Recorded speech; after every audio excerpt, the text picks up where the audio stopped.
Bem-vindos ao Ministério Andando com Deus, que tem como objetivo alertar e ensinar o povo remanescente de Deus nestes últimos dias. Prosseguindo com a série Como Vencer através das 7 igrejas do Apocalipse, ouviremos hoje com Giancarlo de Miranda a parte 2. Sejam todos mais uma vez muito bem-vindos. Antes de iniciar, vamos orar. Senhor, nosso Deus que estás nos céus, mais uma vez nos colocamos diante de Tua palavra e diante de Teu trono, para suplicar Tua bênção para este estudo, e que o Senhor possa guiar a todos e ser o nosso professor. Guie os nossos pensamentos e santifique o nosso coração. Sabemos que o conhecimento de Tua palavra deve levar-nos a amar a Jesus, que possamos amá-lo incondicionalmente e a nossos semelhantes também. Essa é nossa oração, em nome de Jesus. Amém. Ok, vamos abrir em Apocalipse capítulo 2, dando continuidade ao nosso estudo sobre as 7 igrejas do Apocalipse, tendo como tema central como vencer através das 7 igrejas do Apocalipse. Então vamos lá, em Apocalipse capítulo 2, ontem nós estudamos a mensagem à igreja de Éfeso, e nós vimos que aquela igreja teve 2 fases, a primeira fase sendo desejável, quando ela estava cheia do Espírito Santo e do amor de Deus, e do amor ao próximo, e eles viviam em união, em oração, em estudo da palavra, crescendo diariamente, pregando o Evangelho. Mas, eventualmente, aquela igreja, ela permitiu, sendo a sua segunda fase, perder aquele primeiro amor, devido a se cansarem das velhas doutrinas da verdade presente, ou seja, a verdade, por assim dizer, se tornou sem sal para eles. Se cansaram das mesmas mensagens, de ouvir as mesmas coisas e começaram a desejar conhecimentos novos, mas não da palavra de Deus, mas eram fábulas. E por vezes as fábulas dos homens, as doutrinas de homens, são ditas ser baseadas na palavra de Deus, mas na verdade elas não são. Então eles passaram a debater pontos de doutrinas que não eram pontos de salvação e aderir fábulas. Isso é um risco que nós corremos também, a nos cansar da verdade presente e começar a trazer pontos que ou não são importantes para a nossa salvação, ou trazer ensinamentos que não são bíblicos. Hoje nós vamos entrar no estudo da igreja de Esmirna, que está também no capítulo 2, a partir do verso 8, diz assim: E ao anjo da igreja de... Qual é a próxima palavra aí? Esmirna, sendo o nome da igreja. Esmirna, ela abrange do ano 100, quando o último apóstolo morreu, o apóstolo João morreu, quando terminou o período da igreja de Éfeso, a igreja apostólica, e se estende até o ano 313 da nossa era, e eu concluí que seria até o ano 313, porque dentro da carta de Esmirna, você tem referência a essa data, o ano 313. Vocês podem ver isso no verso 10. Dê uma olhada comigo no verso 10. E ali se refere a uma perseguição de 10 dias. Né? Diz ali no verso 10, Nada temas das coisas que hás de padecer, eis que o diabo lançará alguns de vós na prisão, para que sejais tentados e tereis uma tribulação de 10 dias. Nós sabemos que na profecia os dias simbolizam anos. E essa perseguição se refere à perseguição de Diocleciano no ano 303 a 313, quando cessou a perseguição dos cristãos. Por isso que nós colocamos a data da igreja de Esmirna, do ano 100 ao ano 313. O significado do nome Esmirna é mirra. Okay? Nós vamos ler uma citação de um teólogo adventista chamado Taylor Bunch, no seu livro As 7 Epístolas de Cristo, na página 130 e 131, ele diz assim: Esmirna é sinônimo com mirra. E aí diz o que seria mirra, resina aromática da árvore de mirra, ou seja, uma árvore que tem uma resina que produz o que é conhecido como mirra, a qual era uma substância aromática usada às vezes como óleo curativo, mas muito mais usada para o embalsamar os mortos, né? Continuando, um dos principais ingredientes de mirra era feito esmagando e tirando a resina da planta que tinha o mesmo nome. Ela é bem amarga para o paladar, mas tem uma ótima fragrância. E mais a planta é esmagada e ferida, maior é sua fragrância. O nome Esmirna, portanto, note só o que o autor diz, do significado espiritual do nome Esmirna, indica o que diz aqui? Sofrimento e perseguição, porque a mirra é extraída através de espremer a planta ou a árvore de mirra, né? O qual prova ser uma bênção, e nós vamos ver que não existe nenhuma crítica de Deus para a igreja cristã durante esse período, que eles foram severamente perseguidos, né? Esmirna seria esmagada por cruéis perseguições, mas como resultado dos seus sofrimentos, seria ela ungida pela morte e sepultamento, que resultaria em ressurreição e renovação de vida. Para concluir, ele diz, embora a aflição seria amarga para a vítima, elas resultariam em, o que está escrito aqui agora? Fragrância de perfume celestial para o mundo. Ou seja, mais os cristãos durante esse período eram perseguidos, mais eles exalavam o cheiro de vida de Cristo. O caráter de Deus era mais fortemente revelado durante as suas perseguições. Isso nós podemos aprender para nós, adventistas do sétimo dia, que cremos na crise final, na perseguição dos últimos dias.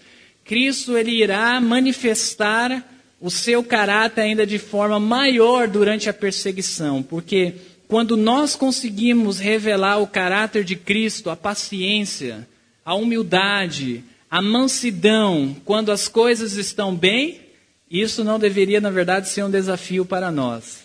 Mas quando existe perseguição, intolerância religiosa, insulto, e ainda assim nós conseguimos manifestar o caráter de Cristo, é aí que o perfume da vida de Cristo pode ser sentido mais fortemente ao nosso redor. Vamos continuar. Eu gostaria de levá-los ao livro de Efésios, capítulo 5. Marca aí em Apocalipse, capítulo 2.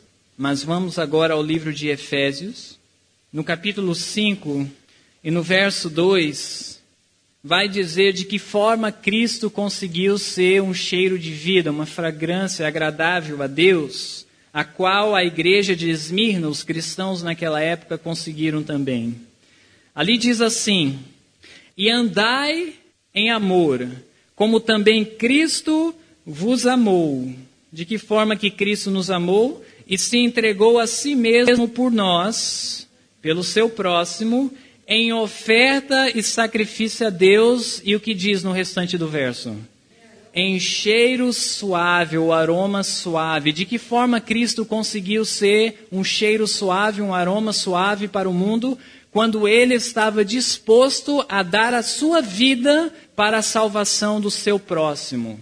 Isso não foi diferente da época dos cristãos que viveram durante esse período. Eles tinham um amor de tal forma por Cristo e pelas almas que estavam ao seu redor, que eles preferiram morrer do que se calar. Preferiram dar a própria vida para a salvação do seu próximo do que ser covarde e correr das perseguições que existiam. E dessa forma nós também podemos ser cheiros de vida. Quando existe perseguição, intolerância religiosa, como é que nós vamos reagir? Simplesmente recuar, fingir que não sabemos de nada, para que as pessoas não nos incomodem? Ou é ali que nós devemos manifestar o caráter de Cristo? Certamente é desta forma.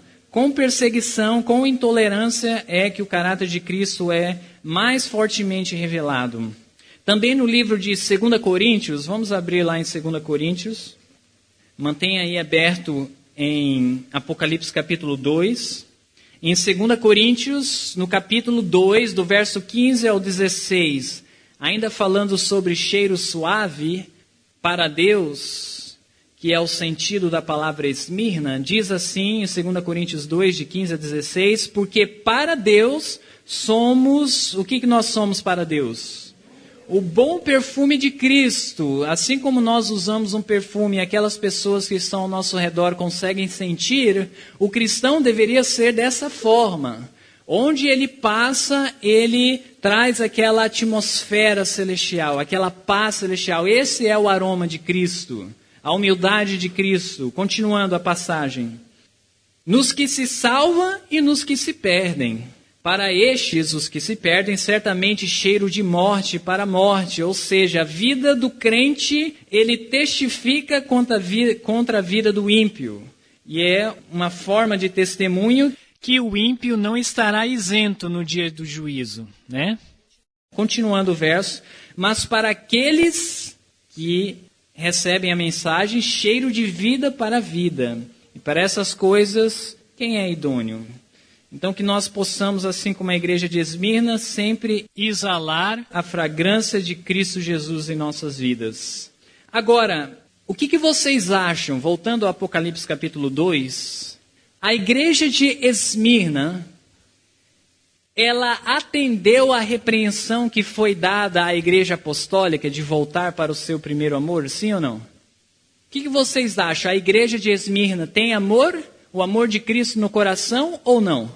Certamente eles têm, porque não existe nenhuma crítica, como nós vamos ver, para essa igreja. Além disso, diz que eles tinham o aroma de Cristo.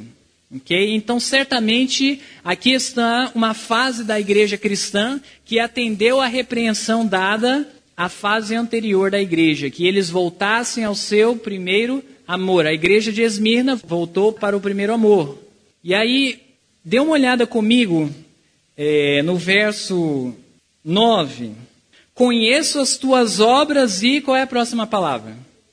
Ok, algumas versões talvez a ordem está um pouco diferente, mas o que está aqui na minha é a sua tribulação. Dê uma olhada comigo, tendo isso em mente, que a igreja de Esmirna voltou para o primeiro amor, tem o amor de Jesus e eles passam agora por tribulação por causa desse amor.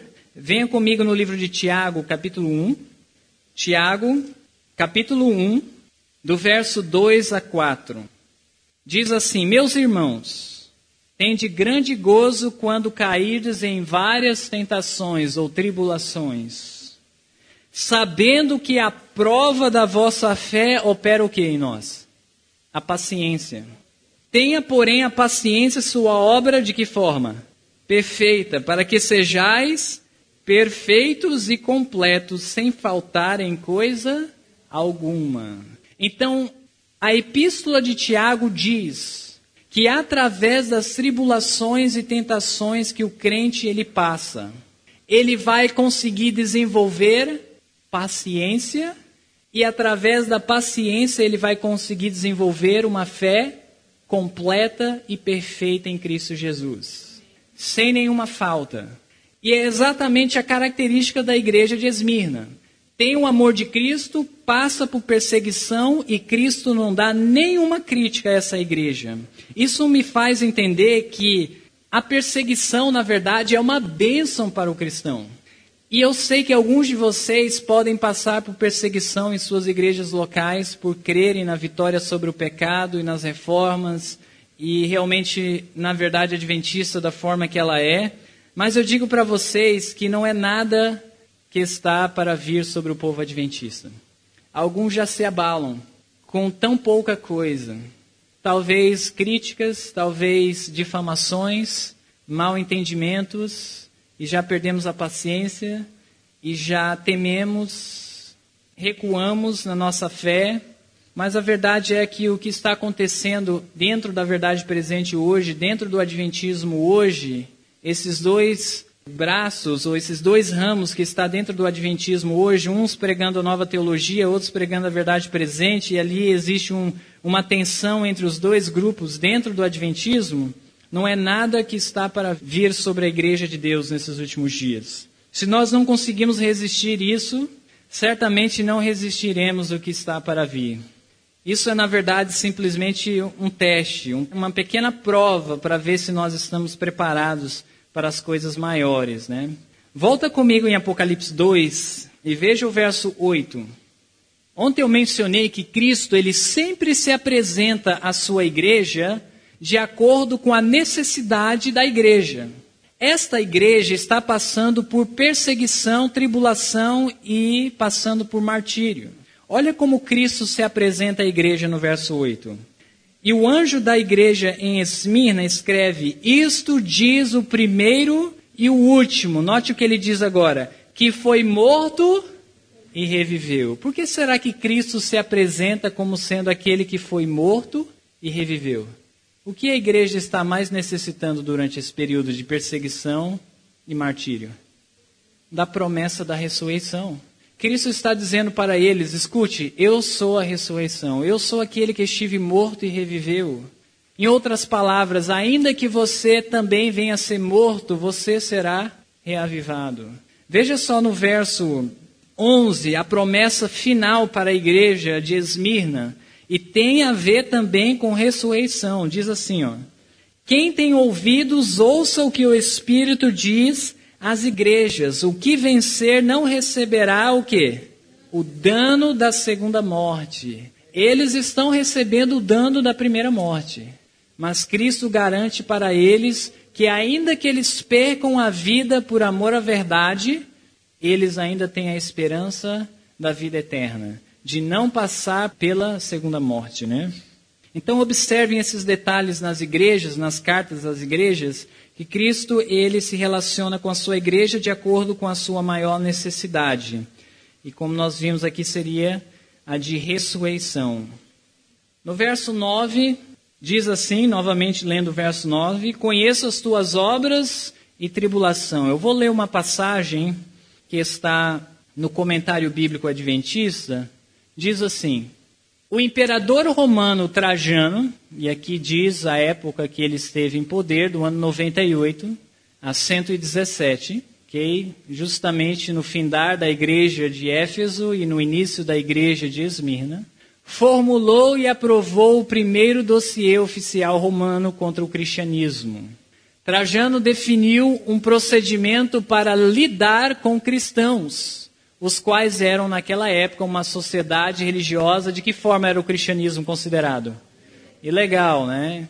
Só um parênteses aqui, às vezes eu vejo as pessoas dizendo: hoje nós temos que batizar na igreja adventista, assim, ó. Você prega a mensagem e batiza, porque na igreja apostólica, ou nas igrejas no início da era apostólica, era dessa forma, né? A pessoa cria na mensagem e logo depois aconteceu o quê? Lembra do sermão de Pedro? 3.000 foram batizados no mesmo dia? Mas nós não levamos em consideração que o cristianismo naquela época era ilegal. Você quer um voto batismal mais, como é que eu colocaria, alto padrão do que a igreja apostólica e as igrejas posteriormente tiveram? Hoje o voto batismal é assim: se ele não beber café, se ele aceitar a reforma de Levíticos, se ele guardar o sábado, dar o dízimo e algumas coisas mais, ele é aceito como membro da igreja adventista. Isso é seguro nós fazermos para proteger a igreja. E aí alguns dizem assim: não, mas batiza, depois a gente ensina. Porque na igreja apostólica era dessa forma. Só que na igreja apostólica eles não tinham que desistir o brinco. Eles não tinham que desistir simplesmente a carne de porco. Eles tinham que abrir mão da sua própria vida. Colocar em risco a vida da sua própria família. Então, quando alguém dizia assim: eu quero ser batizado, ele estava dizendo: eu quero fazer parte de uma seita que é ilegal, perseguida com pena de morte pela sociedade. Quer um voto batismal mais sério do que esse? Se a pessoa está disposta a entrar numa igreja dessa, pode batizar no mesmo dia. Até na igreja adventista, quando chegar a lei dominical e a um nível que está realmente havendo penalizações, e a pessoa quiser entrar na igreja adventista, batiza no mesmo dia. Porque ela realmente, se ela está disposta a dar a sua vida pela verdade, ela desiste da carne de porco, ela desiste do brinco, ela guarda o sábado, o dízimo é, na verdade, o mínimo que ela pode fazer para Deus. Então, nós estamos, na verdade, medindo as coisas com moedas diferentes, e por isso que não chegamos a conclusões corretas, né? Continuando aqui ao falar da perseguição que houve no segundo século, diz assim: ele ordenou que oficiais romanos não eram para caçar cristãos, ele mudou a tática, né? Mas se pessoas fossem trazidas diante deles por outras ofensas e fosse provado serem cristãos, teriam que ser o quê? Executados, a menos que se retratassem. Continuando. Assim, por 2 séculos, os cristãos eram constantemente sujeitos à possibilidade de repentina prisão e morte por sua fé. Seu bem-estar dependia em grande medida do favor de seus vizinhos pagãos e judeus, os quais poderiam ou deixá-los em paz ou reclamavam deles perante as autoridades. E para concluir, diz assim: especialmente em períodos de quê aqui, ó? Fome, terremotos, temporal e outras catástrofes, os cristãos viravam alvo de ataques, seus vizinhos pagãos supondo que por se recusarem a adorar os deuses, os cristãos seriam trazidos a ira divina sobre todo o país. Ou seja, o raciocínio das pessoas era assim: quando havia um desastre natural, a culpa era de quem? Dos cristãos. Aqueles que já leram o Grande Conflito e se lembram, diz que o povo de Deus nos últimos dias serão responsabilizados pelas 7 pragas estarem caindo no mundo. Quando as 7 pragas começarem a cair, eles vão dizer: são por causa dos guardadores do sábado. Da mesma forma que fizeram nos tempos antigos com a igreja de Esmirna, acontecerá nesses últimos dias. Nós seremos acusados dos desastres naturais, das catástrofes, das pragas que sobrevirão, porque permaneceremos pela graça de Deus firme na verdade para esses últimos dias. Ok, voltando aí para o verso 9, continua dizendo da igreja de Esmirna: conheço as tuas obras e tribulação, e o que mais que Jesus conhece deles? Pobreza, mas tu és rico. Pode uma pessoa ser pobre e rica ao mesmo tempo? Tem que poder, né? Porque Cristo disse que a igreja de Esmirna, ela é pobre, mas ao mesmo tempo ela é rica. Veja só comigo, mantenha a Bíblia aí em Apocalipse 2 e venha comigo no livro de Tiago, capítulo 2. Tiago, no capítulo 2, vai falar sobre um outro tipo de riqueza, da qual Jesus admoestou seus seguidores a serem ricos para com Deus, acumularem tesouros no céu e não na terra. Diz assim no versículo 5 de Tiago 2: ouve, meus amados irmãos, porventura não escolheu Deus, quem que Deus escolheu deste mundo? Aos pobres deste mundo, pobres materialmente falando, para serem ricos na fé e herdeiros do reino que prometeu aos que o amam. Veja só como nós podemos ser pobres neste mundo, materialmente falando, mas para com Deus sermos ricos mediante a fé e herdeiros do reino de Deus. A igreja de Esmirna perderam todas as suas posses em sua época. Eram cristãos destituídos de bens materiais por causa da religião de Cristo, por causa da intolerância religiosa. Mas ainda assim, Cristo declara que eles são ricos para com Deus, porque eles são fortes na fé. E nós deveremos também ser ricos para com Deus, sendo fortes na fé. Amém? Continuando, em Testemunhos para a Igreja, volume 2, diz assim, na página 682, os mais humildes e pobres dos verdadeiros discípulos de Cristo, que são ricos, de que forma eles são ricos? Em boas obras, são mais abençoados e mais preciosos à vista de Deus do que os homens que se gloriam de suas grandes riquezas. Eles são mais honrados nas cortes celestiais do que os mais exaltados reis e nobres que não são ricos para com Deus. Que nós possamos acumular riqueza para com Deus mediante a fé e as nossas boas obras. No verso 9 ainda diz assim, de Apocalipse 2, continuando: conheço as tuas obras e tribulação e pobreza, mas tu és rico, e a blasfêmia dos que se dizem judeus, e não o são, mas são a sinagoga de Satanás. E agora, como é que nós vamos interpretar este grupo de pessoas que se dizem judeus, mas não são, mas pertencem à sinagoga de Satanás, ou à igreja de Satanás. Lembra-se da transferência da aliança? Como é que funcionava? A antiga aliança era literal e local. A transferência para a nova aliança passa a ser o quê? Em vez de literal é o quê? Simbólico e global. Então, quando nós lemos aqui um grupo de pessoas que se dizem judeus, mas não são, não está se referindo de judeus literais, mas judeus simbólicos ou espirituais. A grande questão agora é: quem são os judeus da nova aliança? Venha comigo em Romanos capítulo 2, rapidamente. Marca aí a sua Bíblia em Apocalipse. Então vamos esquadrinhar vários versículos bíblicos. O irmão White diz que todos os livros da Bíblia terminam no Apocalipse. É disso que ela está falando.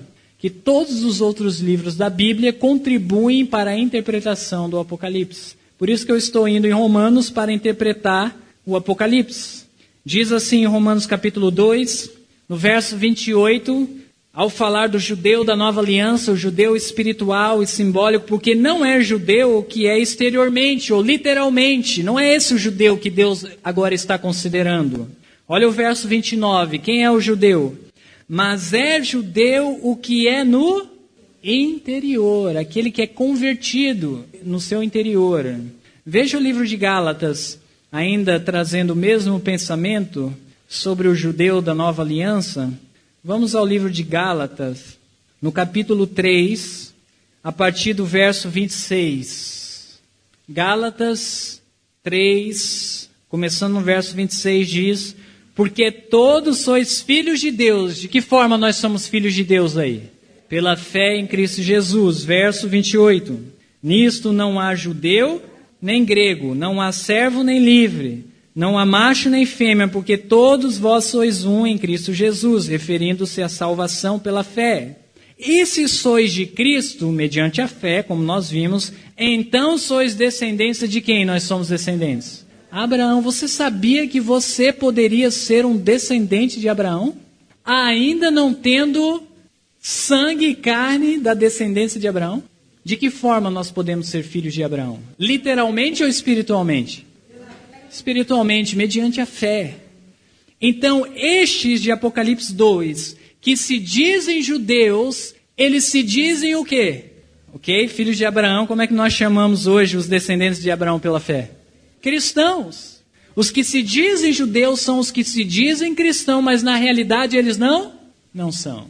E Cristo diz que ele conhece a blasfêmia daqueles que se dizem judeus, mas não são. Ou seja, é uma blasfêmia perante Deus dizer ser cristão quando na realidade ele não é. Porque isso é blasfemar do nome de Deus, do caráter de Deus.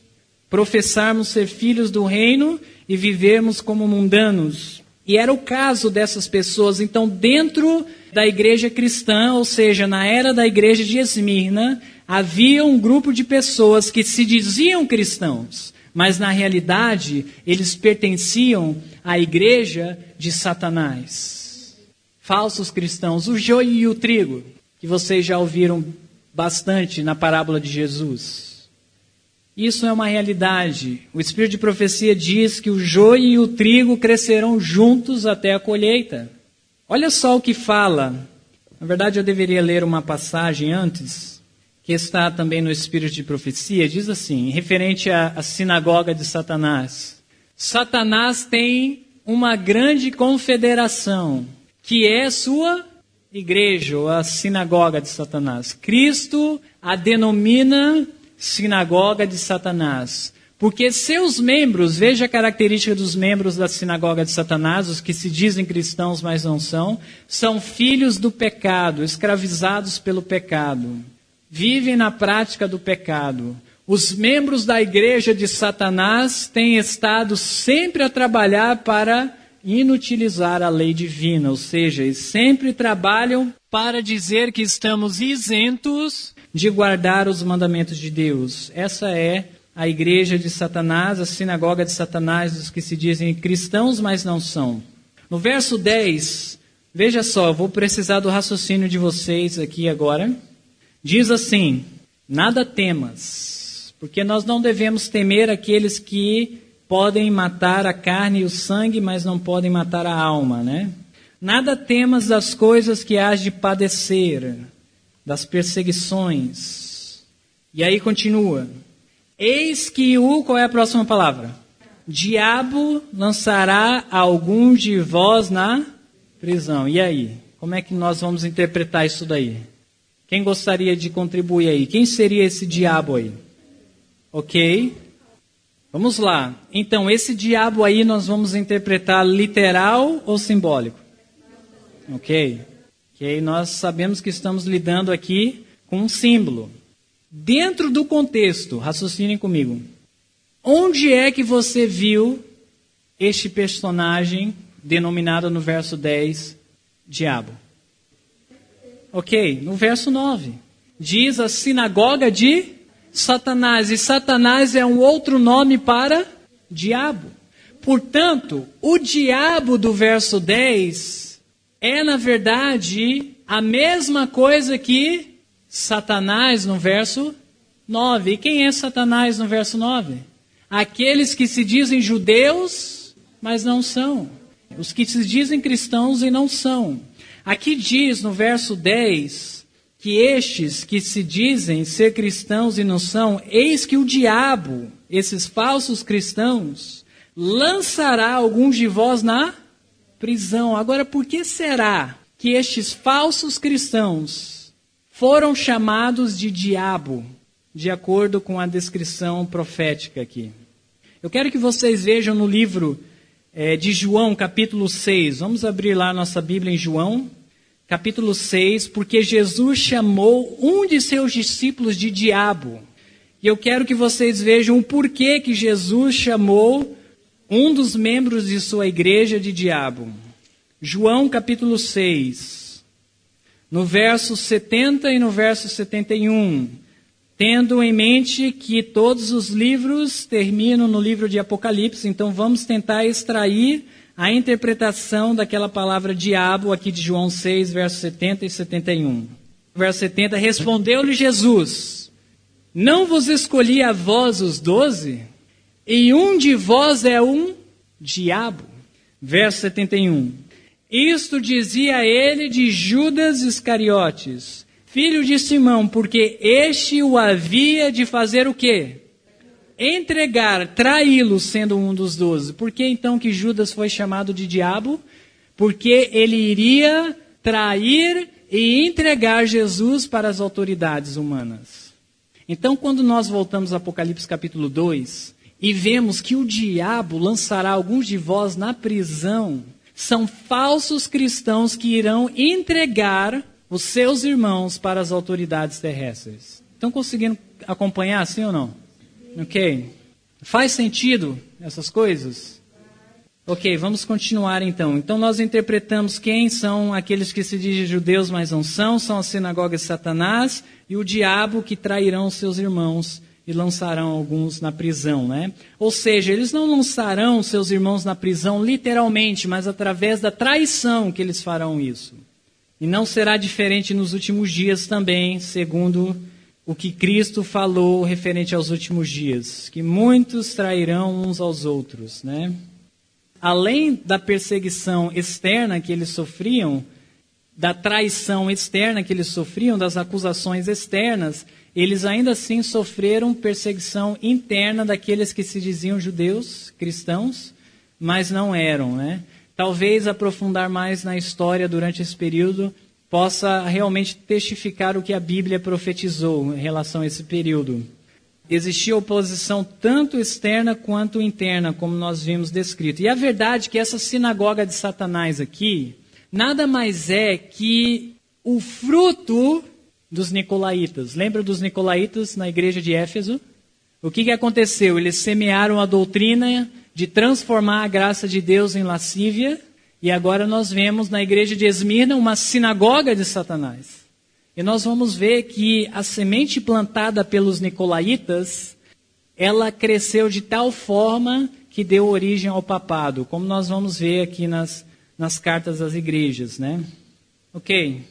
No verso 10 ainda diz assim, Nada temas das coisas que hás de padecer, eis que o diabo lançará alguns de vós na prisão, para que sejais tentados. E tereis uma tribulação de 10 dias, referindo-se novamente à tribulação, à perseguição Diocleciana, do ano 303 a 313. Ser fiel até a morte, porque Cristo sabia que eles enfrentariam o martírio, né? E dar-te-ei o que Cristo dará à igreja?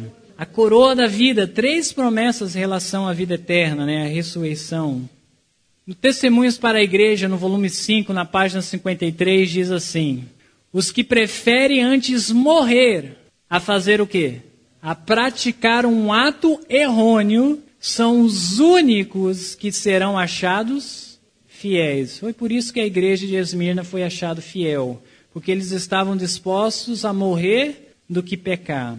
E eu digo aos irmãos que eu já me deparei em situações que, se eu me colocasse em defesa da verdade, eu seria prejudicado financeiramente, eu seria prejudicado, talvez, empregos, ou de qualquer outra forma. A verdade é que nós tememos essas coisas. Como nós nos deparamos com essas coisas, talvez uma multa que nós pegamos, né? Se nós simplesmente desviássemos, contássemos a história, omitíssemos certas coisas, tudo seria diferente. Mas a verdade, irmãos, que se nós não estamos dispostos a sermos prejudicados com essas coisas temporais que estão ao nosso redor, materiais que estão ao nosso redor, você acha que nós estaremos dispostos a dar a nossa vida? O povo de Deus nos últimos dias, segundo o Espírito de profecia, estarão destituídos de todos os bens terrestres. Isso é algo que para nós vai ser uma prova terrível. Porque nós estamos vivendo em uma geração materialista e capitalista. Nós estamos acostumados a comprar, adquirir, e o que é meu é meu. E eu nem só tenho o que é suficiente, eu ainda tenho reserva para qualquer emergência e para desfrutar as coisas desse mundo. Sem querer trazer perseguição antes do tempo e tempo de angústia antes do tempo. Nós sabemos que essas coisas em si não são pecados, mas a verdade é que nós temos nos apegados às coisas materiais. Nós temos que chegar ao ponto de nos libertarmos dessas coisas e estar disposto a morrer do que transigir nos princípios de Deus. Isso é uma verdade que terá de ser uma realidade em nossa vida. Verso 11 agora. Quem tem ouvidos, ouça o que o Espírito diz às igrejas. O que vencer não receberá o dano da segunda morte. Interpreta para mim contextualmente o que significa o que vencer para a igreja de Esmirna. Ok, não pecar, mas aí é subjetivo. De que forma específica Cristo orientou a eles que eles deveriam se portar durante aquele tempo de prova? Ser fiel até a morte. Preferir antes a morte do que praticar um ato errôneo, de transigir na sua fé.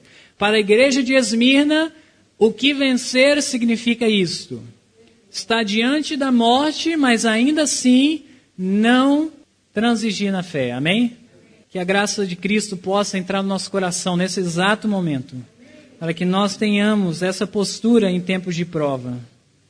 O livro do Apocalipse ele é altamente simbólico. Isso nós podemos ver a partir do verso 1 do capítulo 1. Dê uma olhada aí no capítulo 1 de Apocalipse. E no verso 1 vai ter uma palavra aqui que no português não foi da melhor forma traduzida, mas eu gostaria de ampliar aqui. Diz assim: revelação de Jesus Cristo, a qual Deus deu para mostrar aos seus servos as coisas que brevemente devem acontecer, e pelo seu anjo as enviou. E o que o anjo fez para dar a João? Diz a versão em português, as notificou a João, seu servo. Essa palavra notificou, esse verbo notificar, é o verbo, na verdade, no grego, transformar em símbolos.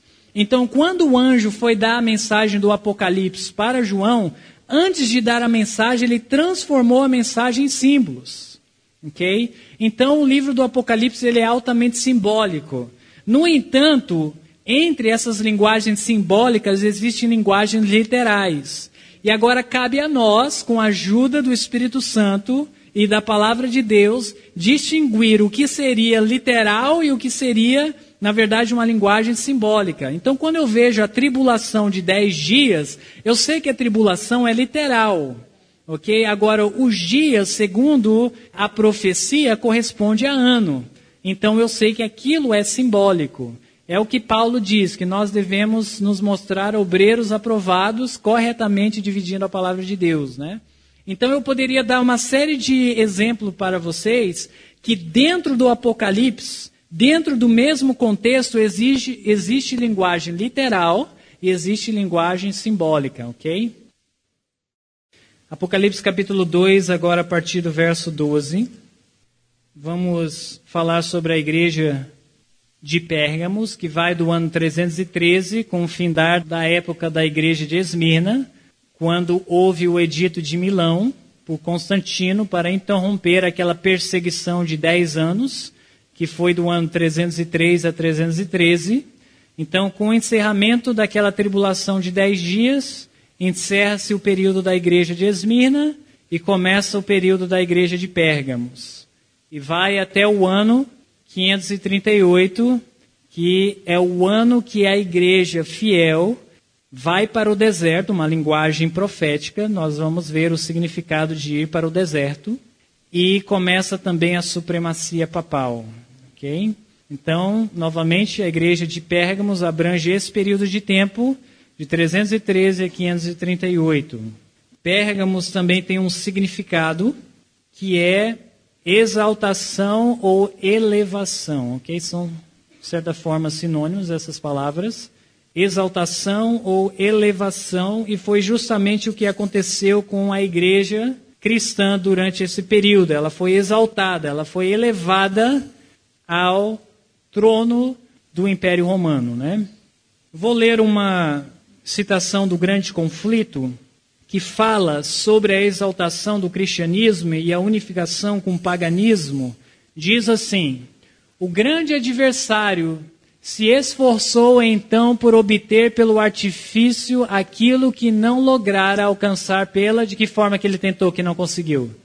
Pela força. Ele viu que a perseguição não adiantou. Na verdade, a igreja se fortaleceu, tornou-se forte em fé, rica para com Deus. Então ele falou, desta forma eu não vou conseguir nada. Porque quanto mais se matavam os cristãos, mais eles se multiplicavam. Como conhecemos a fala, né? O sangue do cristão é como semente, né? Cessou a perseguição no ano 313, com o edito de Milão por Constantino. Em seu lugar foi posta a perigosa sedução. Que perigosa sedução é essa? Prosperidade temporal e honra mundana. Foi exatamente por isso que eu falei que nós corremos um sério risco, porque nós vivemos em uma época de prosperidade temporal e honras mundanas. Continuando. Levavam-se idólatras a receber quanto da fé cristã? Parte da fé cristã. Enquanto rejeitavam outras verdades, ou seja, verdades essenciais. É aquele tipo de coisa, né? Aceita do jeito que está, porque se não for assim, ele vai rejeitar o cristianismo por completo. Então, propomos que eles aceitem alguns pontos da verdade e dispensem outros pontos essenciais. Professavam aceitar a Jesus como Filho de Deus e crer em sua morte e ressurreição.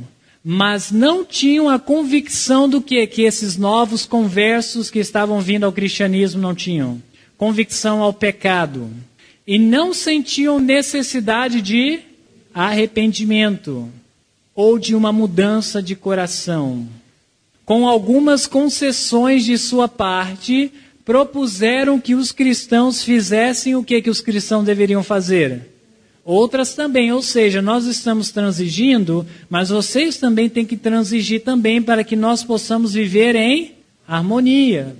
Para que todos pudessem unir-se sobre a plataforma da crença em Cristo. Ou seja, como o movimento ecumênico hoje, dispensa-se os pontos controversos da doutrina e unimos nas crenças que todos estão de acordo, e assim nós vivemos em união, independentemente de estarmos com a nossa vida destituída do amor de Deus e do Espírito Santo.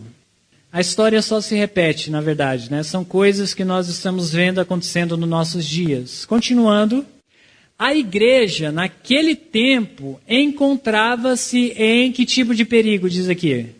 Terrível perigo, a prosperidade e a transigência de pontos diferentes para a união, né?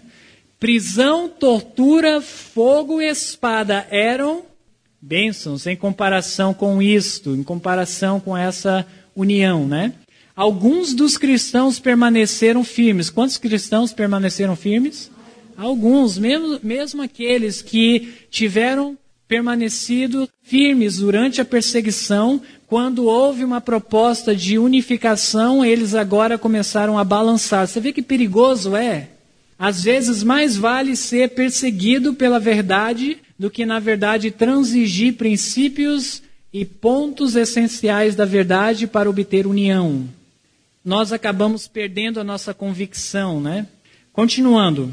Outros eram favoráveis, que cedessem ou modificassem algumas características de sua fé e se unissem aos que haviam aceito parte do cristianismo, insistindo em que este poderia ser o meio. Qual era o argumento deles? Para a completa conversão. Então vamos transigir na fé para que nós consigamos alcançar aqueles que estão fora da doutrina de Cristo, né? Ou que estão aceitando simplesmente partes da doutrina.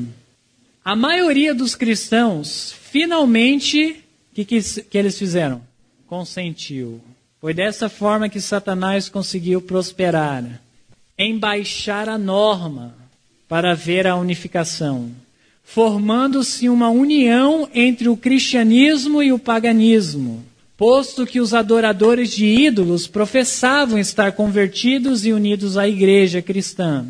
Apegavam-se ainda à idolatria, mudando apenas os objetos de culto pelas imagens de Jesus e mesmo de Maria e dos santos. Para concluir a citação, diz: unindo-se os seguidores de Cristo aos idólatras, a religião cristã se tornou corrupta e a igreja perdeu sua pureza e poder. Alguns houve, entretanto, que não foram transviados por esses enganos, mantinham-se ainda fiéis ao autor da verdade e adoravam a Deus somente. Sempre quando fala daqueles que permaneceram fiéis, a inspiração usa a palavra alguns, quanto a maioria corrompeu-se na fé, perdeu-se a pureza e o poder da igreja cristã. Então, a fase dessa igreja mostra para nós o perigo de transigir na fé para obter unidade com aqueles que não aceitaram a verdade presente. Nós devemos ser bastante cautelosos em relação a isso. Vamos ler agora uma outra citação, na verdade, agora é de um teólogo adventista, um pioneiro da igreja, Stephen Haskell. Ele diz assim, ainda referindo-se a essa fase da igreja: a condição do cristianismo por 2 ou mais séculos, se referindo ao segundo e ao terceiro século, e também ao primeiro século houve muitas perseguições. Depois da ascensão ao trono de Constantino o Grande, pôde ser aprendida na mensagem entregue à igreja de Pérgamos. Vamos ver o que aconteceu com a ascensão de Constantino. Constantino, desejando obter o favor acima daqueles que eram os principais oponentes do cristianismo, abraçou a causa daquela desprezada seita. Ele tornou-se cristão, uma professa conversão através de uma visão que ele teve. E através dele o cristianismo foi, olha só essa palavrinha aqui, ó, foi o quê? Exaltado ao trono de Roma, justamente o significado da palavra Pérgamos, que é exaltação. O cristianismo agora torna-se a religião oficial do Império Romano, que antes era pagão e agora passa a ser cristão, mas de forma corrompida, perdendo a pureza e o poder do cristianismo. Pérgamo significa exaltação, diz ele, ou elevação. E foi assim que o cristianismo nominal tornou-se o quê? Popular, exaltando-se, né? E persuadiu o governo civil, ao ponto que a espada aguda de 2 fios da palavra foi necessária para separar entre os verdadeiros e os falsos. Antes de concluir a citação dele, eu quero que vocês vejam na carta à igreja de Pérgamos o porquê que ele menciona que foi necessário a espada aguda de 2 fios da palavra para fazer essa separação entre o erro e a verdade, dos falsos seguidores e dos verdadeiros. No capítulo 2 e no verso 12, veja só como Cristo se apresenta a essa igreja, que é justamente de acordo com a sua maior necessidade. Diz assim: e ao anjo da igreja que está em Pérgamos escreve: isto diz aquele que tem o quê?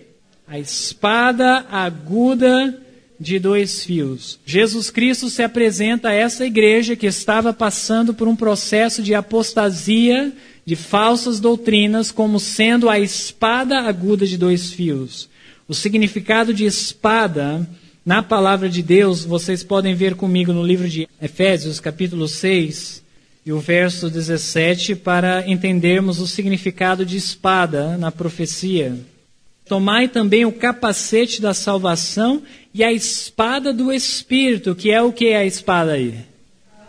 A palavra de Deus. A palavra de Deus é uma espada de 2 gumes, porque ela pode tanto salvar aquele que adere à mensagem, como ela pode fazer o quê? Condenar aquele que rejeita a mensagem. Por isso que ela é uma espada de 2 gumes. Ela tanto salva aquele que é sincero, quanto ela condena aquele que se rebela. Em Hebreus capítulo 4, e no verso 12, vamos lá rapidamente em Hebreus, capítulo 4, e no verso 12, ainda falando da espada, que foi justamente da forma que Cristo se apresenta como aquele que tem a espada de 2 gumes, a palavra de Deus. Diz no capítulo 4 de Hebreus, verso 12, porque a palavra de Deus é viva e eficaz e mais penetrante do que o quê? A espada, ou seja, ela é pontiaguda, ela penetra lá no íntimo, no interior, na motivação. E mais penetrante do que a espada alguma de 2 gumes, e penetra até a divisão da alma e do espírito, e das juntas e da medula, né? Então Cristo, ele se apresenta dessa forma, por uma razão, é porque ele conhece a motivação daquela unificação, e a razão número 2, porque agora aqueles que querem permanecer fiéis, o que eles precisam para discernir entre o verdadeiro e o falso? A palavra de Deus. A única segurança da igreja durante este período onde está sendo introduzidas falsas doutrinas, é a palavra de Deus. Não é diferente para nós hoje. Quando uma igreja está passando por um período onde falsas doutrinas estão entrando dentro da igreja, qual seria a única salvaguarda daquela igreja? A palavra de Deus, o estudo da palavra de Deus, é ela que vai nos ajudar a discernir entre o verdadeiro e o falso. Olha só no verso 13 agora, do mesmo capítulo. Conheço as tuas obras, e onde habitas, que é onde está, o que diz aí? O trono de Satanás. E retens o meu nome e não negaste minha fé. Então nós temos que agora interpretar o que seria esse trono de Satanás aí. O que nós vamos fazer agora é identificar quem Satanás representa durante este período da igreja de Pérgamos. Que período é a igreja de Pérgamos? Recapitulando. 313 a 538. Então nós temos que agora identificar na palavra de Deus e na história quem é Satanás durante esse período, porque eu não creio que está se referindo literalmente a Lúcifer, que ele estabeleceu um trono em alguma região durante aquele período. Não é desta forma.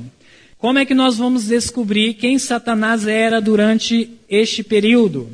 Venham comigo em Apocalipse 12. Uma coisa nós sabemos, que este Satanás, seja ele quem for, ele tem um trono. E trono está associado com poder, autoridade, governo. Porque no trono é onde os reis reinam. Em Apocalipse 12, devemos levar em consideração que a palavra dragão e a palavra Satanás são sinônimas. Quais são as duas palavras que são sinônimas que eu falei? Dragão e Satanás. Nós vimos isso no verso 9. Dê uma olhada no verso 9. E foi precipitado o grande dragão, a antiga serpente, chamado Diabo e Satanás. Então, dragão e Satanás aqui são sinônimas. Dá uma olhada no verso 4 agora. No verso 4, diz assim: a sua cauda levou após si a terça parte das estrelas do céu, referindo-se ao dragão quando ele ainda estava no céu. Por isso que ele levou a terça parte dos anjos que estavam no céu. No entanto, esse dragão agora, ele vem para a terra e vamos ver quem ele representa aqui na terra. Diz assim, ainda falando do dragão: e lançou-as sobre a terra, e o dragão parou diante da mulher, da igreja de Deus. Que período era esse da igreja de Deus que o dragão parou diante dela? Quando ela estava para dar a luz, perto do nascimento de Cristo, ok? Referindo-se à igreja judaica. E aí continua dizendo, ainda no verso 4, para que dando ela a luz lhe tragasse o filho. Quem é o filho da igreja, da mulher? Jesus Cristo. Então diz que o dragão, que é sinônimo com Satanás, queria matar Jesus Cristo assim que ele nascesse. Agora respondam para mim. Quem foi o império, o reino, utilizado para destruir o filho da mulher assim que ele nascesse? Roma pagã. Exatamente, né? Roma imperial. Então nós vemos aqui que o dragão no verso 4, ele representa Roma imperial. E Roma imperial, ela reinou desde o ano 168 a.C. até o ano 476, onde houve a divisão das tribos bárbaras. Então, durante esse período da igreja de Pérgamos, dragão, que é sinônimo com Satanás, foi aplicado a quem? Roma imperial, ok? Então, voltando à carta da igreja de Pérgamos, no capítulo 2, e no verso 3, quando diz, conheço as tuas obras e onde habita, que é onde está o trono de Roma imperial. Agora respondam para mim, onde estava localizado o trono de Roma imperial? Na cidade primeiramente na cidade de Roma, e no ano 330 foi transferida para a cidade de Constantinopla. Claro que esse nome Constantinopla era justamente por causa do nome do imperador da época que fez essa transição, o imperador Constantino. Então, o trono de Satanás se refere à cidade de Roma, que foi deixada para a Igreja Católica durante esse período, a diocese da Igreja Católica, e foi transferida para Constantinopla. E assim, o trono que estava em Roma foi deixado somente para o bispo de Roma, que hoje nós conhecemos como Papa. Então, Jesus Cristo está dizendo, eu sei justamente onde você habita. Você habita no Império Romano, mais precisamente em Roma, onde está o trono do Império Romano. Continuando, eu vou ler uma citação que é de um dos pioneiros do movimento adventista, Guilherme Miller. Ele diz assim, aqui novamente nós temos uma evidência que essa igreja é o quê? Mística, ou seja, não é literal, né? É um período simbólico, uma igreja simbólica. Não estamos falando de Pérgamos literal. Morando no trono de Satanás, o quarto reino das profecias de Daniel e Apocalipse. O grande, o que ele diz? Dragão vermelho. Roma imperial, que estava em sua transição de pagã para cristã, onde a grande prostituta mística de Babilônia senta-se, a Igreja Católica. A igreja nessa era tornou-se imediatamente conectada com este poder chamado Satanás, que é o diabo, Roma pagã, durante esse período da história. Então, Guilherme Miller, em seu livro Evidences from Scripture and History of the Second Coming of Christ, isto about the year of 1843, ou cerca do ano de 1843, onde eles esperavam a segunda vinda de Cristo, na página 138, ele escreveu um livro comentando sobre as profecias do Apocalipse. Agora dá uma olhada no verso 13 de Apocalipse 2. Fala assim: conheço as tuas obras e onde habitas, que é onde está o trono de Satanás, e retens o meu nome, o meu caráter, sendo que nome representa caráter na Bíblia, e não negaste a minha fé. Existem alguns dentre os cristãos que permaneceram fiéis, como nós podemos ver aqui, ainda nos dias de quem? Antipas. Quem é Antipas? Minha fiel testemunha, o qual foi morto entre vós, onde Satanás habita. Nós não vamos encontrar uma pessoa que viveu durante aquele período chamado Antipas na história. Esse Antipas também é simbólico. A palavra Antipas é a composição de duas palavras. Quais são elas?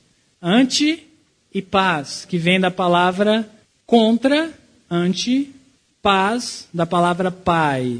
Ou seja, Antipas representa um grupo de pessoas que se opunham ao ministério dos padres, dos papas, dos bispos da diocese de Roma, da Igreja Católica.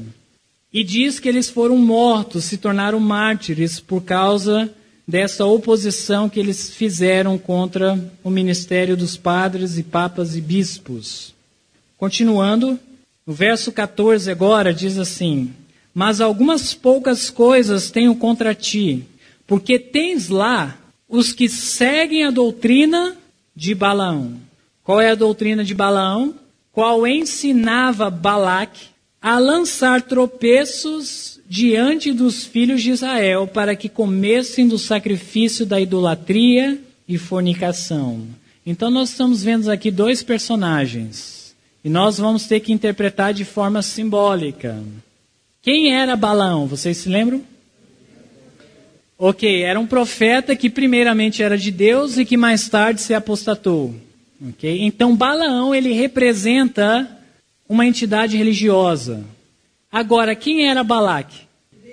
Era o rei de Moabe, que queria amaldiçoar o povo de Deus, mas ele não conseguia amaldiçoar o povo de Deus, porque o povo de Deus estava fiel. Então, como ele não conseguiu amaldiçoar o povo de Deus, ele teve uma ideia.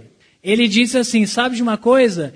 Deixa eu me unir com Balaão, para que eu consiga amaldiçoar o povo de Deus. E foi justamente o que aconteceu nessa época. Como eu disse, Balaão representando o aspecto religioso, uma entidade religiosa. Balaque como sendo o rei de Moabe, representando o poder estatal. Houve aqui uma união entre Balaque e Balaão. E foi o que aconteceu. Houve uma união entre o cristianismo e o poder do Estado, para que conseguissem amaldiçoar o povo de Deus. É interessante nós também notarmos o significado do nome Balaão, que é abominação, e Balaque, que é desolador. Quando nós colocamos junto Balaão e Balaque, nós temos a abominação assoladora, da qual o profeta Daniel fala. E foi justamente essa união que trouxe finalmente a supremacia papal mais adiante. Aqui no ano 313 a 538, quando nós vimos aqui a igreja cristã unida com o Estado, é o que nós chamamos de união de Estado e igreja. Vocês ouviram o que eu falei? Qual foi a ordem que eu coloquei? União de Estado e igreja. Na próxima fase da igreja cristã vai ser a união da igreja com o Estado. Qual é a diferença de Estado com igreja e igreja com Estado? A união do Estado com a igreja é quando o Estado manda na igreja. A união da igreja com o Estado é quando a igreja manda no Estado. Então, veja que a supremacia papal não foi da noite para o dia. A supremacia papal começou dessa forma, a religião cristã sendo exaltada ao trono, sendo a religião principal do império, havendo uma união com o Estado, sendo que o Estado mandava na igreja. Mas mais adiante inverteu-se o quadro. Quem passou agora a mandar no Estado foi a igreja, né? É claro que isso seria a próxima fase que nós vamos estudar. Mas é o que nós estamos vendo aqui, essa união de Balaão com Balaque nada mais é da união do Estado com a igreja cristã para amaldiçoar os fiéis. E houve resultado, assim como houve resultado no Israel antigo, houve também resultado durante esse período da era cristã, né? Agora no verso 16 diz assim: arrepende-te, pois quando não em breve virei a ti, ou seja, irei prestar contas contigo se não te arrependeres. E contra eles, aqueles que estão transigindo e considerando pontos importantes da doutrina como não necessários para haver a unificação, né?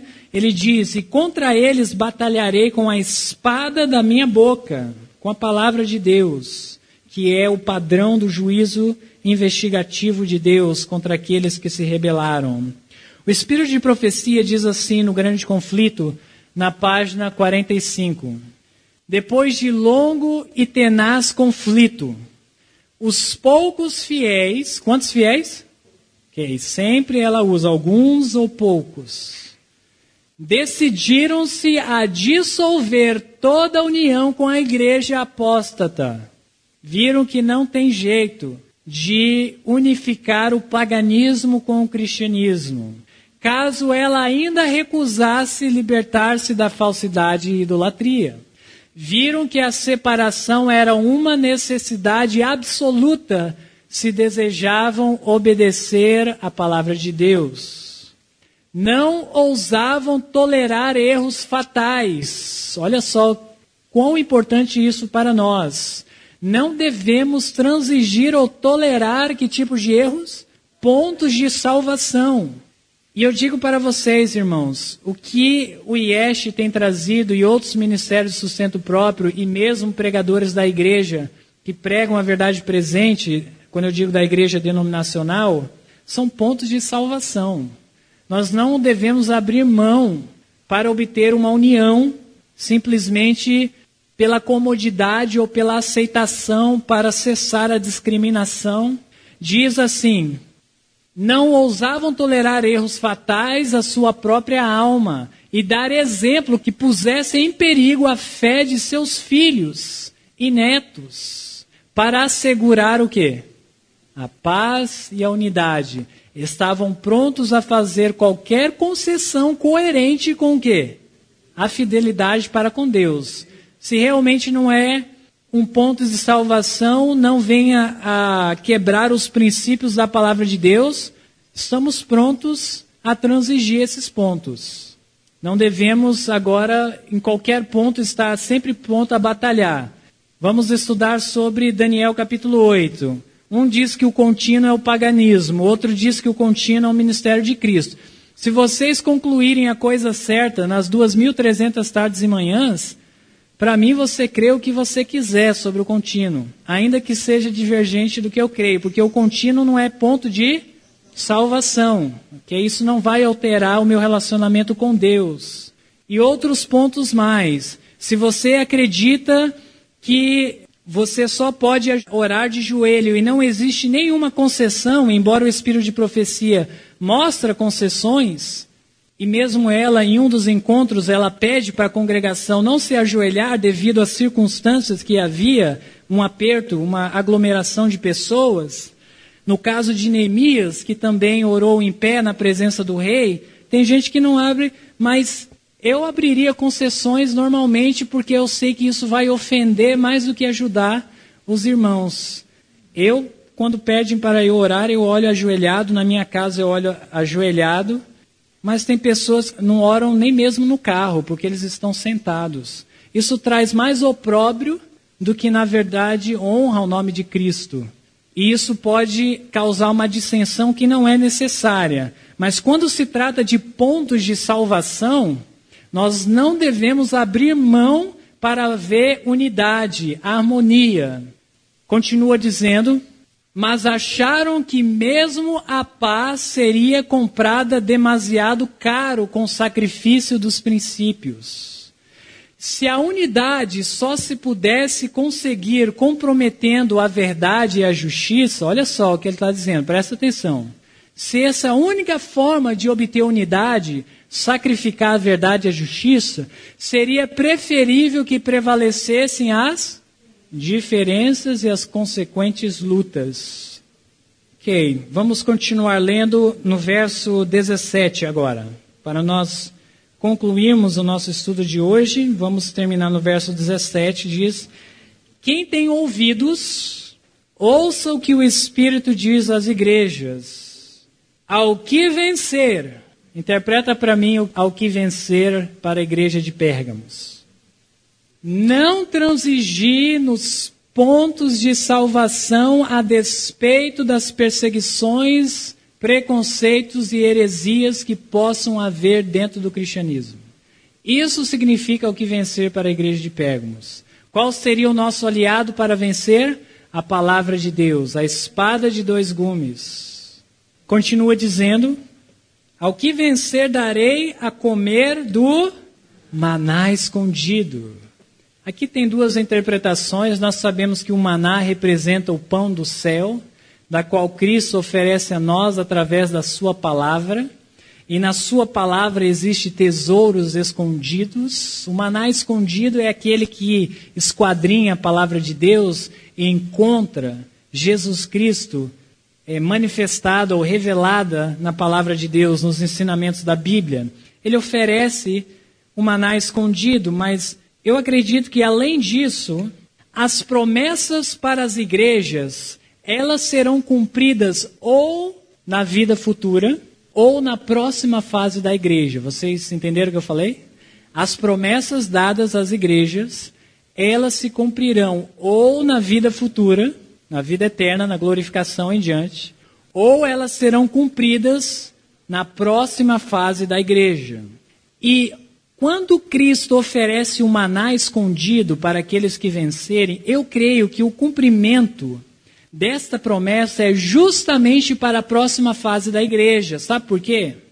Quando é que Deus deu o maná para o seu povo no Antigo Testamento? No deserto. Este é o ponto. Deus deu o maná para eles quando eles foram para o deserto e através do maná sustentou a sua igreja. Agora, dê uma olhada em Apocalipse 12. Vamos lá em Apocalipse 12. Em Apocalipse 12, revela que uma vez mais a igreja de Deus irá para o deserto. Olha só o verso 6. E a mulher fugiu para onde que a mulher, a igreja fugiu? O deserto. E quando a igreja vai para o deserto, Deus oferece o que para a sua igreja? O maná, para sustentá-la, né? Qual foi o período que a igreja fugiu para o deserto? Vamos continuar lendo.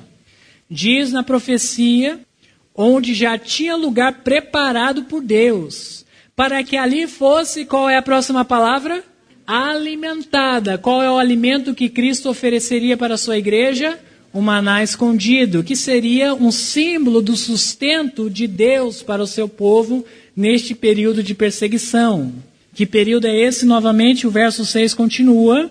Durante 1260 dias, que simbolizam anos, que é durante a próxima fase da igreja, a supremacia papal, do ano 538 até o ano 1798. Ali estão os 1260 anos, da qual a igreja seria sustentada, alimentada por Deus no deserto pelo maná escondido. Então a promessa do maná escondido é assim: para vocês que estão passando por essa prova, essa transigência e corrupção da fé que está infiltrando a igreja cristã nesse período, se você vencer essa perseguição, se você vencer esse período de tempo e não transigir e não realmente se unir com a igreja cristã apostatada, eu te sustentarei durante o período do deserto, que é os 1260 anos. Amém? Por isso, para nós a promessa fica que nesses últimos dias, se nós passarmos pela perseguição, Deus promete sustentar a sua igreja. Ele não promete sustentar a sua igreja com todos os tipos de alimento, mas sim com o maná escondido, que no deserto era uma alimentação simples, saudável. Este mesmo maná escondido está dentro do Santíssimo, na arca, que representa a reforma de saúde para nós nesses últimos dias. Deus irá nos sustentar, mas não com fartura de pão, mas com uma alimentação simples durante o tempo de angústia. Senhor nosso Deus, nós te agradecemos por podermos nos reunir e estudar a Tua Palavra, e assim esclarecermos pontos importantes de nossa fé, que nos fortalece e nos prepara para vencer as provas destes últimos dias. Pedimos que coloque em nós